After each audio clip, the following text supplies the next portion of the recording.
Hello friends, today we are going to discuss technical aspects of section 35D, amortization of preliminary expenditure.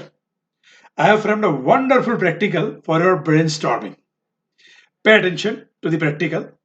Vita Biscuit Limited got incorporated on 1st November 19, लेकिन production शुरू करते करते आ गया Valentine day 2021 and they incurred preliminary expenditure of rupees 9 lakh before commencement. We have also been provided extract of balance sheet of Vita Biscuit Limited, जहां में बताया गया है cost of fixed asset, issued share capital, paid up share capital, debentures and long-term borrowing in foreign currency. This data we have been provided for 2 financial year. First ended on 31st March 20 and another ended on 31st March 21. और हमारे सामने सवाल है कि Vita limited को 35D में कितना deduction मिलेगा। तो हमें प्रिलिमिनरी जानकारी है कि 35D deals with deduction of preliminary expenditure. वहां हमें डिडक्शन मिलता है 5 हफ्तों में, starting from the year in which you have started commercial production. लेकिन हम जितने खर्च करेंगे वो पूरे एलिजिबल नहीं होंगे। हम जो खर्च करेंगे उसके पर अपर लिमिट होगी। और अपर लिमिट क्या है? अपर लिमिट है it depends on who are you. अगर आप कॉर्पोरेट एसएससी हैं तो आपके लिए अपर लिमिट है 5% ऑफ कॉस्ट ऑफ प्रोजेक्ट और 5% ऑफ कैपिटल एम्प्लॉयड। दिल मांगे मोर, विच एवर इज मोर। लेकिन अगर आप नॉन कॉर्पोरेट एसएससी हैं तो आपके लिए अपर लिमिट है 5% ऑफ कॉस्ट ऑफ प्रोजेक्ट। तो एक बात तो क्लियर होगी कि वीटा लिमिटेड पूरे 9 लाख की रिडक्शन नहीं ले सकती है। There should be upper limit.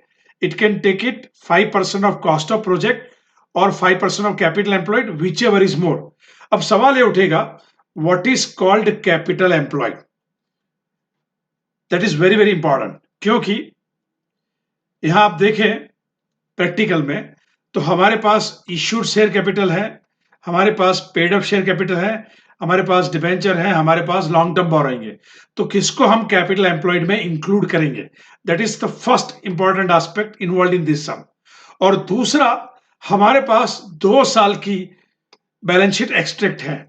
एक है 31 मार्च 20 और दूसरा है 31 मार्च 21। तो उसमें से हम कौन सी चुनेंगे? So these are the 2 brainstorming issues.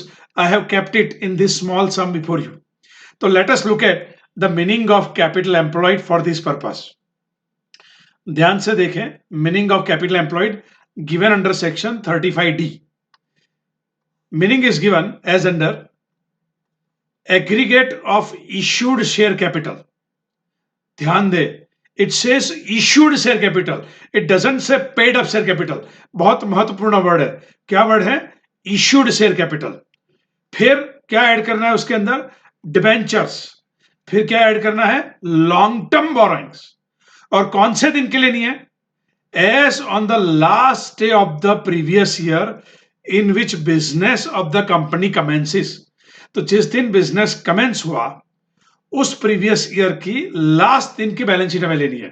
तो हमारे केस में बिजनेस कब कमेंस हुआ? जरा ध्यान दे, हमारे केस में बिजनेस कमेंस हुआ वैलेंटाइन डे 2021। तो हम कौन सी बैलेंस शीट चुनेंगे? जिस साल बिजनेस शुरू हुआ उसके लास्ट दिन। तो लास्ट दिन कौन सी आएगी? 31 मार्च 21। तो हम चुनेंगे 31 मार्च 21। और कैपिटल एम्प्लॉयड में क्या बताया है?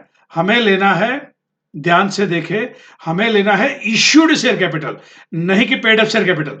Issued share capital, debenture and long term borrowing. ठीक है, तो हम कौन सा लेंगे? क्वेश्चन में आ जाइए वापस। हम लेंगे इश्यूड शेयर कैपिटल। ठीक है, हम पेड अप शेयर कैपिटल को नहीं ध्यान में लेंगे क्योंकि डेफिनेशन कहती है हमें इश्यूड शेयर कैपिटल लेना है। प्लस क्या लेना है? डिबेंचर। और क्या लेना है? Long term borrowing. ठीक है, तो हमारे केस में यहां हमारी कैपिटल क्या होगी?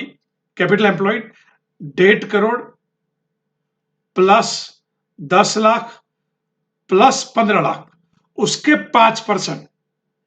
और ऑल्टरनेट क्या है हमारे सामने? 5% ऑफ कॉस्ट ऑफ प्रोजेक्ट।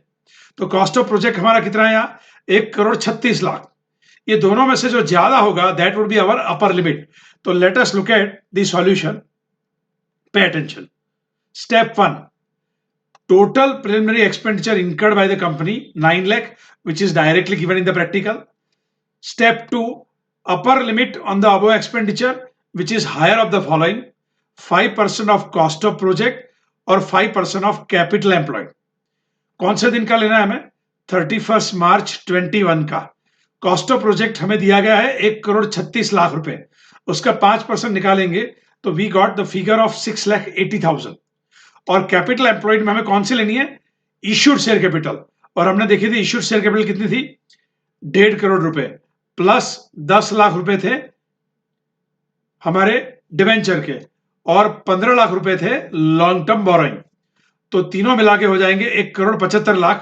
उसके 5% तो वो बनेंगे 8,75,000. तो 680 और 875 उसमें से जो हायर है दैट वी कैन सिलेक्ट. तो definitely we will select what? 8,75,000. तो our upper limit is 8,75,000 while expenditure incurred by a company are what? 9 lakh. So what is the maximum deduction we can claim it? Which is lower of step 1, that is 9 lakh, and the upper limit 8,75,000. So finally we can claim deduction of 8,75,000. But we know that this deduction is allowed over a period of how many years? 5 years. इसलिए जो हमारी eligible expenditure I 8,75,000, that should be divided by how many years? 5 years. So that we can claim 1,75,000 over a period of 5 years starting from the year in which we have commenced the production. तो हमने production कब commence किया? हमने production commence किया previous year 2021 से. तो that means we can claim 1,75,000 over a period of 5 years beginning with the previous year in which business got commenced. So I think you are clear on this small practical. Two issues we have understood. One is कौन से साल के balance sheet लेंगे? तो जिस साल production हुआ उस साल के अंत की बैलेंस शीट हम लेंगे. और दूसरा था what is called capital employed. तो कैपिटल एम्प्लॉयड में हमें ध्यान रखना है, हमें पेड अप कैपिटल नहीं लेना है, हमें क्या लेना है? Issued share